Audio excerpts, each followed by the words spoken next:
Assalamualaikum warahmatullahi wabarakatuh. Selamat pagi anak-anak. Apa kabar hari ini? Sehat semuanya? Alhamdulillah, luar biasa. Allahu Akbar. Baik anak-anak, sebelum pelajaran hari ini dimulai, kita berdoa terlebih dahulu yuk. Untuk ketuanya tolong disiapkan. Alhamdulillah, kita sudah berdoa. Nah, sekarang Ibu minta kalian cek samping kanannya, samping kirinya, depan atau belakangnya, apakah ada yang tidak hadir? Hadir semuanya? Masya Allah, Alhamdulillah. Berarti hari ini kita lengkap ya, ada 24 siswa. Nah, sekarang Ibu mau tanya kepada kalian semua, apakah di sini ada yang masih ingat minggu lalu kita belajar tentang apa? Betul sekali, minggu lalu kita belajar tentang tumbuhan. Ada berapa bagian sih di dalam tumbuhan itu? Ayo yang masih ingat pelajaran minggu lalu, boleh acungkan tangannya. Ada berapa bagian dalam tumbuhan? Betul sekali Putri, hebat sekali. Ternyata Putri masih ingat pelajaran minggu lalu. Bagian dalam tumbuhan itu ada 6. Yang pertama ada akar, lalu batang, kemudian daun, buah, dan juga bunga.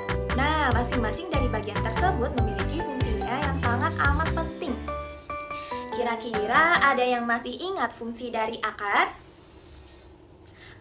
Wah, betul sekali apa yang telah dikatakan oleh Andi. Jadi, fungsi dari akar adalah untuk menyerap air dan nutrisi dari tanah yang kemudian disalurkan ke batang.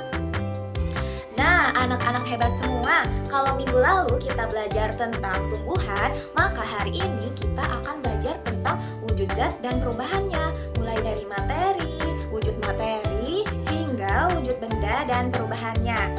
Oke, yang pertama kita akan bahas yaitu materi. Apa itu materi? Jadi, materi adalah sesuatu yang memiliki massa dan menempati ruang.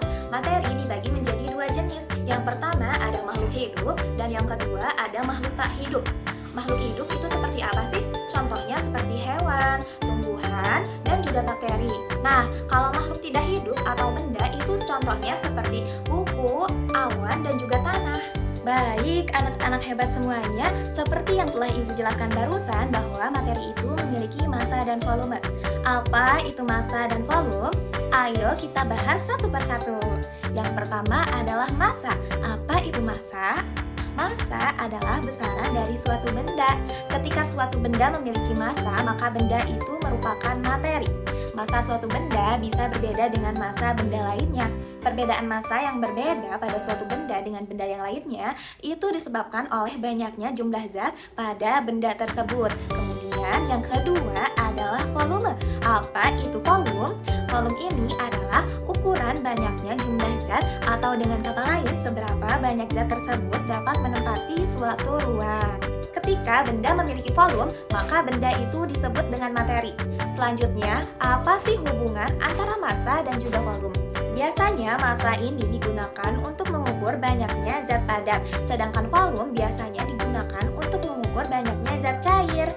Hubungannya adalah semakin besar volume cairan, maka jumlah zatnya akan semakin banyak. Dan semakin banyak jumlah zatnya, biasanya massanya juga akan lebih besar. Nah, jadi begitu ya penjelasan tentang materi, massa, dan juga volume. Yang selanjutnya kita akan bahas yaitu tentang wujud materi. Memangnya seperti apa sih wujud materi itu? Wujud materi terbagi menjadi 3. Yang pertama ada zat padat, yang kedua ada zat cair, dan yang ketiga ada zat gas.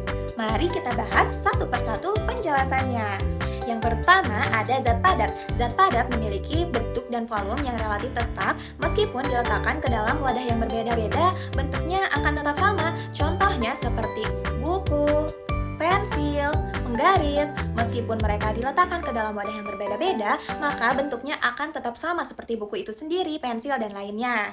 Nah, yang kedua adalah zat cair.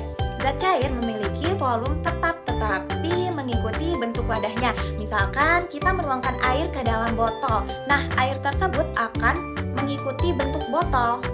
Tetapi jika kita meletakkan air tersebut ke dalam gelas, air tersebut juga akan mengikuti bentuk gelas tersebut. Nah, yang ketiga ada zat gas.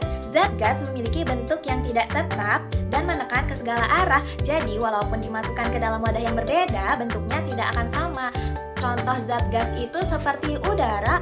Nah, udara yang kita sedang hirup hari ini itu merupakan zat gas. Contoh lainnya seperti asap dari hasil pembakaran, teman-teman. Nah, jadi seperti itu wujud benda zat padat, zat cair, dan juga zat gas. Nah, pembahasan terakhir yaitu bagaimana sih wujud benda berubah? Perubahan wujud zat dapat berubah akibat pengaruh suhu. Kita simak yuk jenis-jenis perubahan wujud zat. Perubahan wujud zat itu dibagi menjadi 6.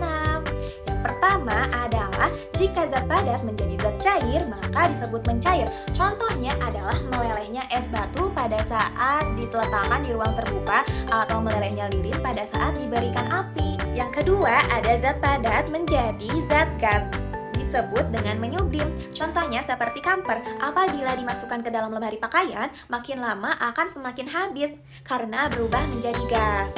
Yang ketiga ada zat cair berubah menjadi zat padat, itu dinamakan membeku. Contohnya apabila kita memasukkan air ke dalam lemari es, nah air tersebut akan berubah menjadi padat atau membeku. Yang keempat ada zat cair berubah menjadi zat gas, itu dinamakan dengan menguap. Contohnya ketika menguapnya air saat dipanaskan sampai mencapai titik didihnya. Yang kelima adalah zat gas berubah menjadi zat cair, itu dinamakan dengan mengembun. Contohnya seperti udara pagi berubah menjadi butiran embun di atas dedaunan. Yang terakhir adalah zat gas menjadi zat padat, itu dinamakan mengkristal atau terdeposisi. Contohnya apabila asap kompor saat memasak yang lama-kelamaan akan menempel menjadi padatan jelaga di atas dapur, teman-teman semua. Baik, anak-anak hebat semua, selesai sudah materi yang telah Ibu sampaikan pada hari ini. Agar kalian semua lebih paham tentang materi yang telah disampaikan hari ini, mari kita bernyanyi bersama-sama yuk tentang perubahan wujud benda. Ayo kita mulai.